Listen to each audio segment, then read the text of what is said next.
8 février, Lévitique chapitre 23, chapitre 24, chapitre 25.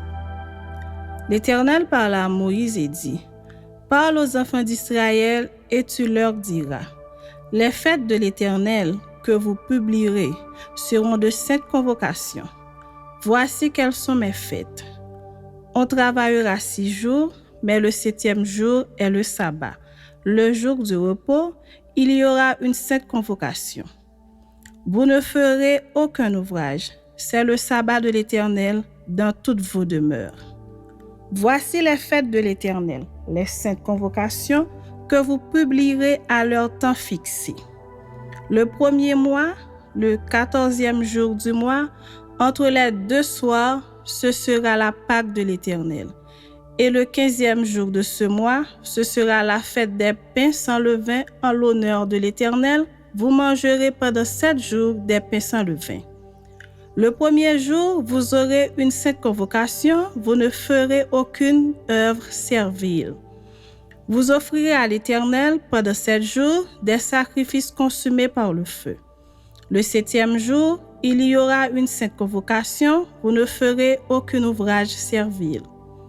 L'Éternel parla à Moïse et dit, « Parle aux enfants d'Israël et tu leur diras, quand vous serez entrés dans le pays que je vous donne et que vous y ferez la moisson, vous apporterez au sacrificateur une gerbe, prémisse de votre moisson. Il agitera de côté et d'autre la gerbe devant l'Éternel, afin qu'elle soit agréée. Le sacrificateur l'agitera de côté et d'autre le lendemain du sabbat. Le jour où vous agiterez la gerbe, vous offrirez en holocauste à l'Éternel un agneau d'1 an sans défaut. Vous y joindrez une offrande de 2 dixièmes de fleur de farine pétrie à l'huile, comme offrande consumée par le feu, d'une agréable odeur à l'Éternel, et vous ferez une libation d'1 quart de hin de vin.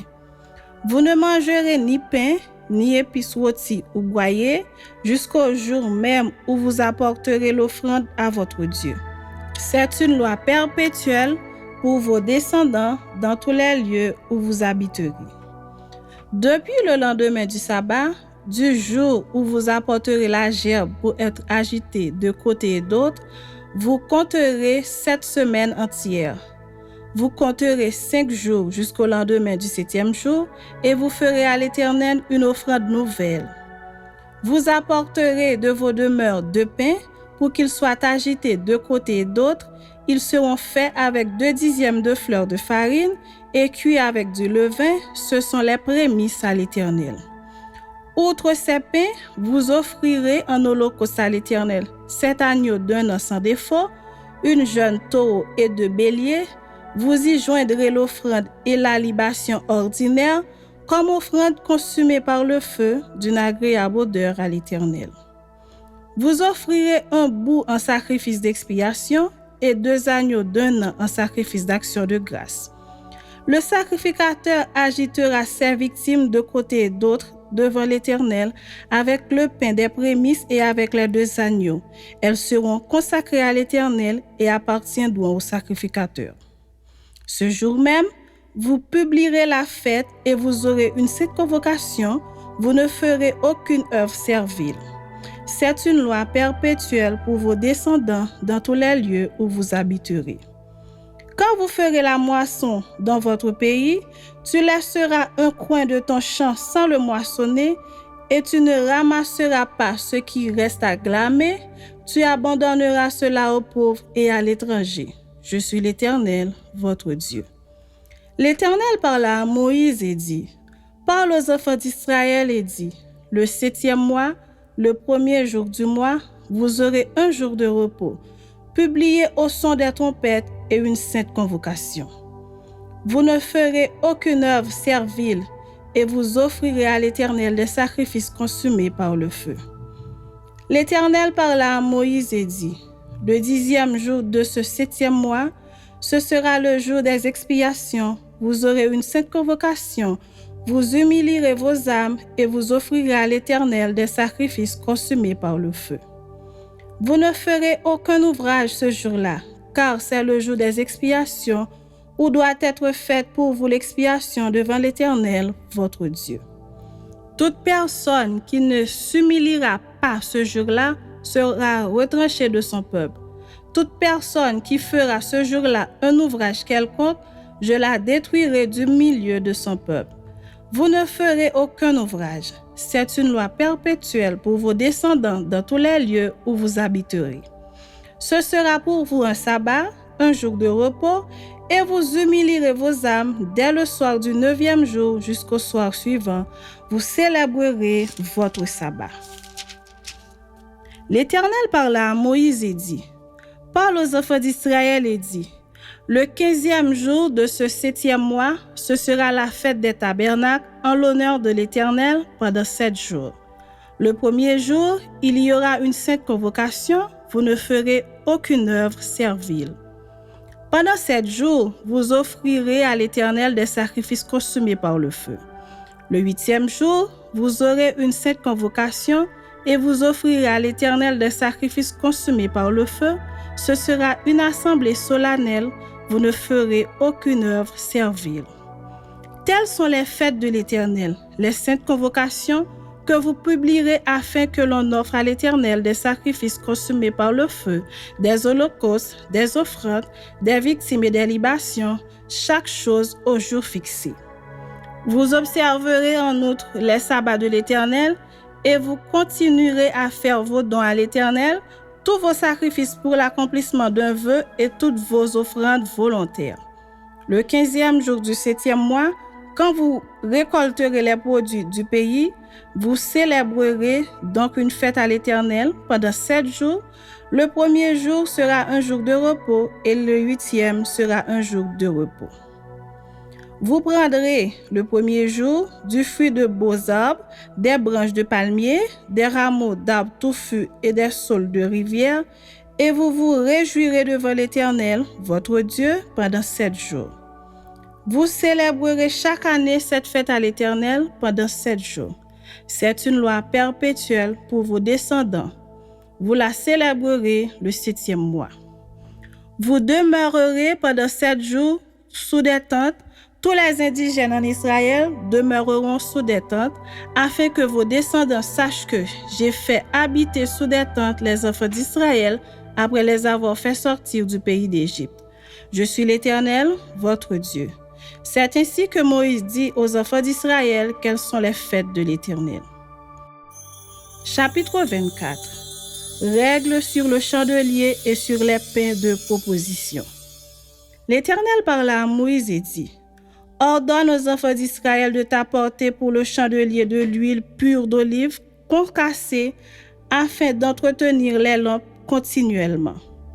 C'est en dehors du voile qui est devant le témoignage, dans la tente d'assignation, qu'Aaron la prépara pour que les lampes brûlent continuellement du soir au matin en présence de l'Éternel. C'est une loi perpétuelle pour vos descendants. Il arrangera les lampes sur le chandelier d'or pur pour qu'elles brûlent continuellement devant l'Éternel. Tu prendras de la fleur de farine et tu en feras 12 gâteaux. Chaque gâteau sera de 2 dixièmes. Tu les placeras en 2 piles, 6 par pile, sur la table d'or pure devant l'Éternel. Tu mettras de l'encens pur sur chaque pile, et il sera sur le pain comme souvenir, comme une offrande consumée par le feu devant l'Éternel. Chaque jour de sabbat, on rangera ces pains devant l'Éternel continuellement. C'est une alliance perpétuelle qu'observeront les enfants d'Israël. Ils appartiendront à Aaron et à ses fils, et ils les mangeront dans un lieu saint, car ce sera pour eux une chose très sainte, une part des offrandes consumées par le feu devant l'Éternel. C'est une loi perpétuelle. Peine contre les blasphémateurs et les meurtriers. Le fils d'une femme israélite et d'un homme égyptien, étant venu au milieu des enfants d'Israël, se querella dans le camp avec un homme israélite. Le fils de la femme israélite blasphéma et maudit le nom de Dieu. On l'amena à Moïse. Sa mère s'appelait Shélomith, fille de Dibri, de la tribu de Dan. On le mit en prison jusqu'à ce que Moïse eût déclaré ce que l'Éternel ordonnerait. L'Éternel parla à Moïse et dit, « Fais sortir du camp le blasphémateur. Tous ceux qui l'ont entendu poseront leurs mains sur sa tête et toute l'assemblée le lapidera. Tu parleras aux enfants d'Israël et tu diras, « Quiconque maudira son Dieu portera la peine de son péché. Celui qui blasphémera le nom de l'Éternel sera puni de mort, toute l'assemblée le lapidera. Qu'il soit étranger ou indigène, il mourra pour avoir blasphémé le nom de Dieu. Celui qui frappera un homme mortellement sera puni de mort. Celui qui frappera un animal mortellement le remplacera vie pour vie. Quelqu'un blesse son prochain, il lui sera fait comme il l'a fait. Fracture pour fracture, œil pour œil, dent pour dent, il lui sera fait la même blessure qu'il a faite à son prochain. Celui qui tuera un animal le remplacera, mais celui qui tuera un homme sera puni de mort. Vous aurez la même loi, l'étranger comme l'indigène, car je suis l'Éternel, votre Dieu. » Moïse parla aux enfants d'Israël, ils firent sortir du camp le blasphémateur et ils le lapidèrent. Les enfants d'Israël se conformèrent à l'ordre que l'Éternel avait donné à Moïse. Les années sabbatiques et le jubilé, rachat des propriétés et des esclaves. Chapitre 25. L'Éternel parla à Moïse sur la montagne de Sinaï et dit, « Parle aux enfants d'Israël et tu leur diras, quand vous serez entrés dans le pays que je vous donne, la terre se reposera, ce sera un sabbat en l'honneur de l'Éternel. Pendant 6 années, tu ensemenceras ton champ, pendant 6 années, tu tailleras ta vigne et tu en recueilleras le produit. Mais la 7e année sera un sabbat, un temps de repos pour la terre, un sabbat en l'honneur de l'Éternel. Tu n'ensemenceras point ton champ et tu ne tailleras point ta vigne. Tu ne moissonneras point ce qui proviendra des grains tombés de ta moisson, et tu ne vendangeras point les raisins de ta vigne non taillée, ce sera une année de repos pour la terre. Ce que produira la terre pendant son sabbat vous servira de nourriture à toi, à ton serviteur et ta servante, à ton mercenaire et à l'étranger qui demeure avec toi, à ton bétail et aux animaux qui sont dans ton pays, tout son produit servira de nourriture. Tu compteras 7 sabbats d'année, 7 fois 7 années, et les jours de ces 7 sabbats d'année feront 49 ans. Le 10e jour du 7e mois, tu feras retentir les sons éclatants de la trompette. Le jour des expiations, vous sonnerez de la trompette dans tout votre pays. Et vous sanctifierez la 5e année, vous publierez la liberté dans le pays pour tous ses habitants. Ce sera pour vous le jubilé. Chacun de vous retournera dans sa propriété et chacun de vous retournera dans sa famille. La 5e année sera pour vous le jubilé. Vous ne sèmerez point, vous ne moissonnerez point ce que les champs produiront d'eux-mêmes, et vous ne vendangerez point la vigne non taillée. Car c'est le jubilé, vous le regarderez comme une chose sainte. Vous mangerez le produit de vos champs. Dans cette année de jubilé, chacun de vous retournera dans sa propriété. Si vous vendez à votre prochain ou si vous acheterez de votre prochain, qu'aucun de vous ne trompe son frère. Tu achèteras de ton prochain en comptant les années depuis le jubilé et il te vendra en comptant les années de rapport. Plus il y aura d'années, plus tu élèveras le prix, et moins il y aura d'années, plus tu le réduiras, car c'est le nombre des récoltes qu'il te vend. Aucun de vous ne trompera son prochain, et tu craindras ton Dieu, car je suis l'Éternel, votre Dieu. Mettez mes lois en pratique, observez mes ordonnances et mettez-les en pratique, et vous habiterez en sécurité dans le pays. Le pays donnera ses fruits, vous mangerez à satiété, et vous y habiterez en sécurité. Si vous dites, que mangerons-nous le 7e année, puisque nous ne sèmerons point et ne ferons point nos récoltes, Je vous accorderai ma bénédiction la 6e année et elle donnera des produits pour 3 ans. Vous sèmerez la 8e année et vous mangerez de l'ancienne récolte jusqu'à la 9e année, jusqu'à la nouvelle récolte, vous mangerez de l'ancienne. Les terres ne se vendront point à perpétuité, car le pays est à moi, car vous êtes chez moi comme étrangers et comme habitants. Dans tout le pays dont vous aurez la possession, vous établirez le droit de rachat pour les terres.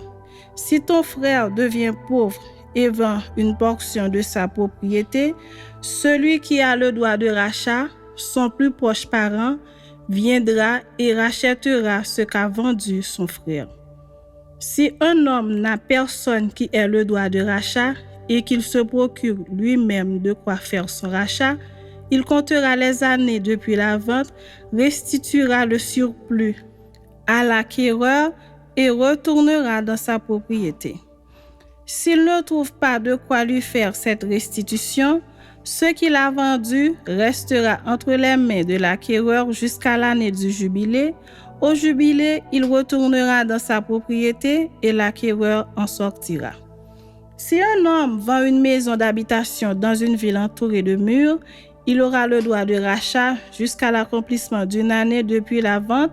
Son droit de rachat durera 1 an.